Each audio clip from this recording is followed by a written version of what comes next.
गुरुर्ब्रह्मा गुरुर्विष्णु गुरुर्देवो महेश्वर गुरुर्साक्षात् परं ब्रह्म तस्मै श्री गुरवे नमः। ध्यानमूलं गुरुमूर्ति पूजामूलं गुरुपदं ज्ञानमूलं गुरुवाक्य मोक्षमूलं गुरुकृपा। ओम नमो भगवते वासुदेवाय। श्री हरि संक्षिप्त महाभारत। जय श्री कृष्ण। प्रथम खंड आदि पर्व। जय श्री कृष्ण।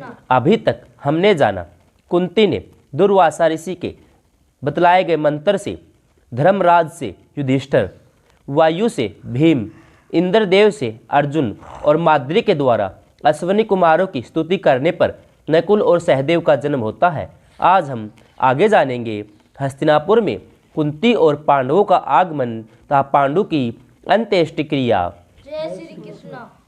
वैशंपायन जी कहते हैं, जन्मेजय, पांडु की मृत्यु देखकर दिव्य ज्ञान संपन्न महर्षियों ने आपस में सलाह की।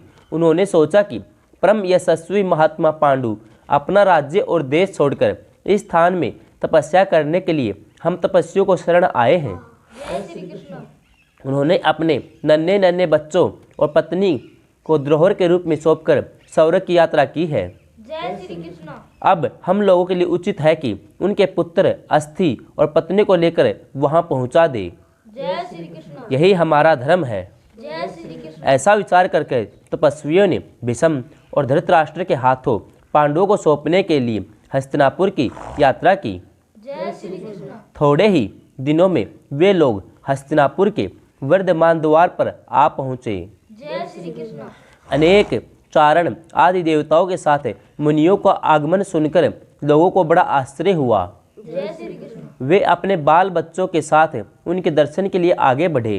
जय श्री कृष्ण। उस समय सवारी से और पैदल आगे वाले चारों वर्णों के लोगों की बहुत भीड़ हो गई। जय श्री कृष्ण। उस समय किसी के मन में भेदभाव नहीं था। जय श्री कृष्ण। भीष्म, सोमदत्त, वाहिक, धृतराष्ट्र, विदुर, सत्यवती, काशीराज की कन्या गांधारी और दुर्योधन आदि धृतराष्ट्र कुमार सभी वहां आए। जय श्री कृष्ण। सब उन महर्षि को प्रणाम करके बैठ गए। जय श्री कृष्ण। भीड़ का कोलाहल शांत हो जाने पर भीष्म ने ऋषियों का सत्कार किया और अपने राज्य या देश का कुशल समाचार निवेदन किया। जय श्री कृष्ण। सबकी सम्मति से एक ऋषि ने खड़े होकर कहना शुरू किया, कुरुवंश शिरोमणि राजा पांडु विषयों का त्याग करके शतरंग श्रृंग पर्वत पर रहने लगे थे। जय श्री कृष्ण। वे तो ब्रह्मचर्य व्रत का पालन करते थे, परंतु दिव्य मंत्र के प्रभाव से धर्मराज के अंश से युधिष्ठिर, वायु के अंश से भीमसेन, इंद्र के अंश से अर्जुन और अश्विनी कुमारों के अंशों से नकुल और सहदेव का जन्म हुआ है। पहले तीनों कुंती के पुत्र हैं, फिर पिछले दोनों माद्री के। जय श्री कृष्ण। इनके जन्म, बुद्धि, वेद अध्ययन को देखकर राजा पांडु को बड़ी प्रसन्नता होती। जय श्री कृष्ण। परंतु आज 17 दिन की बात है कि वे पितृलोकवासी हो गए। जय श्री कृष्ण। माद्री भी उन्हीं के साथ सती हो गई। जय श्री कृष्ण। अब आप लोग जो उचित समझे वह करें। जय श्री कृष्ण। ये है उन दोनों के शरीर की अस्थियां और ये है उनके पुत्र। जय श्री कृष्ण। आप लोग इन बच्चों और इनकी माता पर कृपा रखें। जय श्री कृष्ण। साथ ही प्रेत कार्य समाप्त हो जाने पर राजा पांडु के लिए पितृमेघ यज्ञ संपन्न करें। जय श्री कृष्ण। इतना कहकर वे ऋषि तथा उनके सभी साथी अंतर्धान हो गए। जय श्री कृष्ण। सभी लोग इन सिद्ध तपस्वियों का गंधर्व नगर के समान दर्शन करके बड़े विस्मित हुए।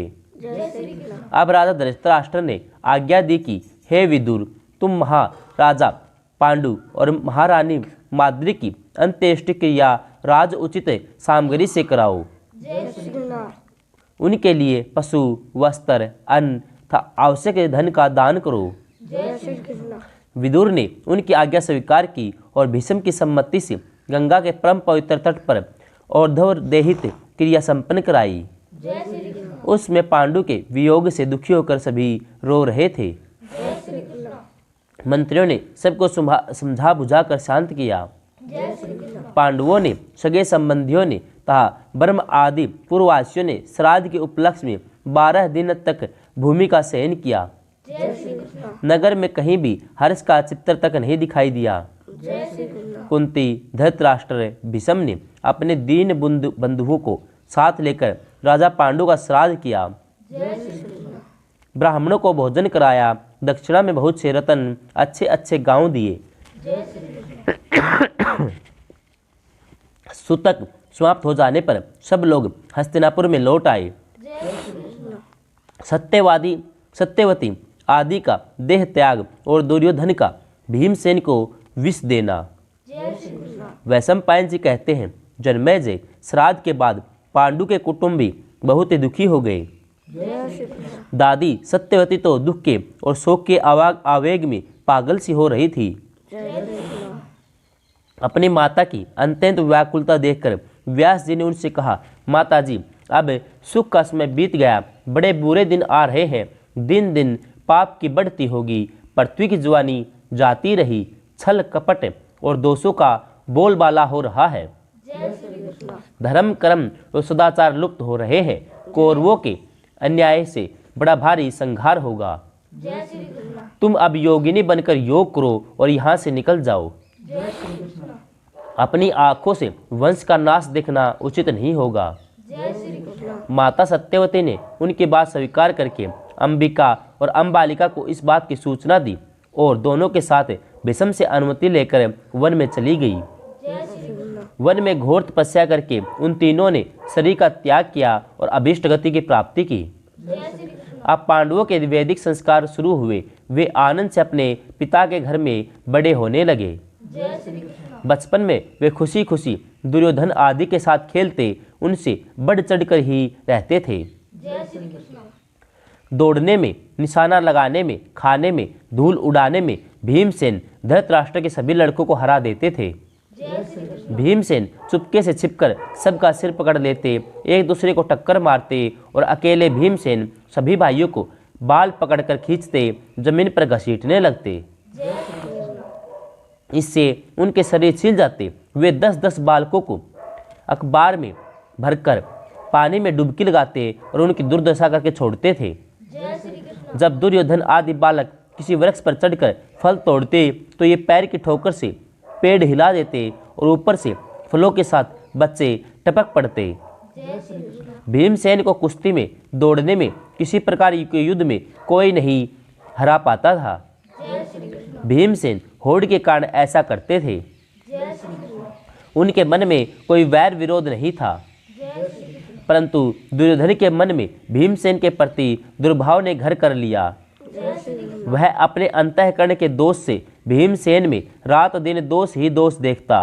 जय श्री कृष्ण। मोह और लोभ के कारण दोष का चिंतन करने से वह स्वयं दोषी बन गया। जय श्री कृष्ण। उसने यह निश्चय किया कि नगर के उद्यान में सोते समय भीमसेन को गंगा में डाल दें। जय श्री कृष्ण। युधिष्ठिर तथा अर्जुन को कैद करके सारी पृथ्वी का राज्य करें। जय श्री कृष्ण। ऐसा निश्चय करके वह मौका देखने लगा। जय श्री कृष्ण। दुर्योधन एक बार जल विहार के लिए गंगा के तट पर प्रणाम कोटि स्थान में बड़े बड़े तंबू और खेमे लगवाए। जय श्री कृष्ण। उनमें सारी सामग्रियां सजाई गई, अलग अलग कमरे बनवाए गए। जय श्री कृष्ण। उस स्थान का नाम रखा गया उद्दक क्रीडन। जय श्री कृष्ण। चतुर रसियों ने खाने पीने की बहुत सी वस्तुएं तैयार की। दुर्योधन के कहने पर युधिष्ठिर ने वहां की यात्रा स्वीकार कर ली और सब मिलजुल कर नगराकार रथ हाथियों पर सवार हो गए वहां आए। जय श्री कृष्ण। उन लोगों ने प्रजा को तो रास्ते में ही लौटा दिया और स्वयं वन की शोभा देखते देखते बाग में जा पहुंचे। जय श्री कृष्ण। वहां जाकर सभी राजकुमार परस्पर एक दूसरे को खिलाने पिलाने में जुट गए। जय श्री कृष्ण। दुरात्मा दुर्योधन ने भीमसेन को मार डालने के लिए बुरी नीयत से उसके भोजन की सामग्री में पहले ही विष मिला दिया था। जय श्री कृष्ण। उसने बड़ी मिठास से मित्र और भाई की तरह आग्रह करके भीमसेन को सब परोस दिया। जय श्री कृष्ण। वे अनजाने में सबका सब खा गए। जय श्री कृष्ण। दुर्योधन ने समझा, ठीक है, अब मेरा काम बन गया। इसके बाद जल क्रीड़ा हुई। जय श्री कृष्ण। जल क्रीड़ा करते करते भीमसेन थक गए और सबके खेमे में आकर सो गए। जय श्री कृष्ण। वे रग रग में विष फैल जाने के कारण निश्चेत हो गए। जय श्री कृष्ण। दुर्योधन ने स्वयं लता की रस्सियों से भीमसेन को मुर्दे के समान शरीर को बांधा और गंगा के ऊंचे तट से जल में ढकेल दिया। जय श्री कृष्ण। भीमसेन इसी अवस्था में नागलोक जा पहुँचे। वहाँ विषैले सर्पों ने भीमसेन को खूब डसा। जय श्री कृष्ण। सर्पों के डसने से कालकूट का विष का प्रभाव कम हो गया। जय श्री कृष्ण। यद्यपि सर्पों ने उसके मर्म स्थानों पर भी डसने की चेष्टा की, परंतु उनका चाम इतना कठोर था कि वे कुछ नहीं कर सके। जय श्री कृष्ण। विष उतरने से भीमसेन सचेत हो गए और सांपों को पकड़ पकड़ कर पटकने लगे। जय श्री कृष्ण। बहुत से सांप मर गए, बहुत से डरकर भाग गए। जय श्री कृष्ण। भागे हुए सांपों ने नागराज वासुकी के पास जाकर सब वृत्तांत निवेदन किया। जय श्री कृष्ण। वासुकी नाग स्वयं भीमसेन के पास आए और उनके साथ ही आर्यक नाग ने भीमसेन को पहचान लिया। जय श्री कृष्ण। आर्यक नाग भीमसेन के नाना जी का नाना था। जय श्री कृष्ण। वह भीमसेन के बड़े प्रेम के साथ मिला और वासुकी ने आर्यक से पूछा, हम लोग आपकी क्या भेंट दें? जय श्री कृष्ण। इसको बहुत सा धन रत्न देकर भेज दो। आर्यक ने कहा, नागेंद्र यह धन रत्न लेकर क्या करेगा? आप प्रसन्न हैं तो इसे इन कुंडों का रस पीने की आज्ञा दीजिए, जिससे सहस्रों हाथियों का बल प्राप्त होगा। जय श्री कृष्ण। नागों ने भीमसेन से स्वस्तित वाचन करवाया और वे पवित्र हो पूर्वाभिमुख बैठकर रस पीने लगे। जय श्री कृष्ण। बलशाली भीमसेन एक घूंट में एक कुंड पी जाते। जय श्री कृष्ण। इस प्रकार 8 कुंड पीकर वे नागों के निर्देशानुसार एक दिव्य सैया पर जाकर सो गए। जय श्री कृष्ण। इधर नींद टूटने पर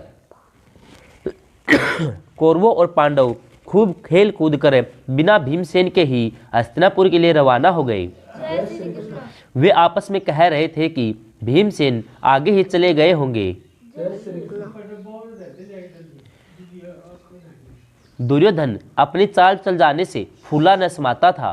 जय श्री कृष्ण। धर्मात्मा युधिष्ठिर के पवित्र हृदय में भीमसेन की स्थिति की कल्पना भी नहीं हुई। जय श्री कृष्ण। वे दुर्योधन को भी अपने ही समान शुद्ध समझते थे। जय श्री कृष्ण। उन्होंने माता कुंती के पास जाकर पूछा, माताजी भीमसेन यहाँ आ गए हैं क्या? जय श्री कृष्ण। हमने तो वहाँ भी उनको बहुत ढूंढा, परंतु न मिलने पर सोचा कि घर चले गए होंगे। जय श्री कृष्ण। आपने उन्हें कहीं भेजा तो नहीं है? हम बड़े व्याकुल हो रहे हैं। जय श्री कृष्ण। यह सुनकर कुंती घबरा गई। उन्होंने कहा, भीमसेन यहाँ नहीं आया, उसे शीघ्र ढूंढने का प्रयत्न करो। जय श्री कृष्ण। कुंती माता ने तुरंत विदुर जी को बुलवाया और बोली, विदुर जी भीमसेन का पता नहीं है। सब आ गए परंतु वह नहीं लौटा। जय श्री कृष्ण। दुर्योधन की दृष्टि में वह सर्वदा खटकता रहता है। जय श्री कृष्ण। दुर्योधन बड़ा क्रूर, शुद्र, लोभी और निर्लज है। जय श्री कृष्ण। कहीं उसने क्रोधवश मेरे वीर पुत्र को मार न डाला हो।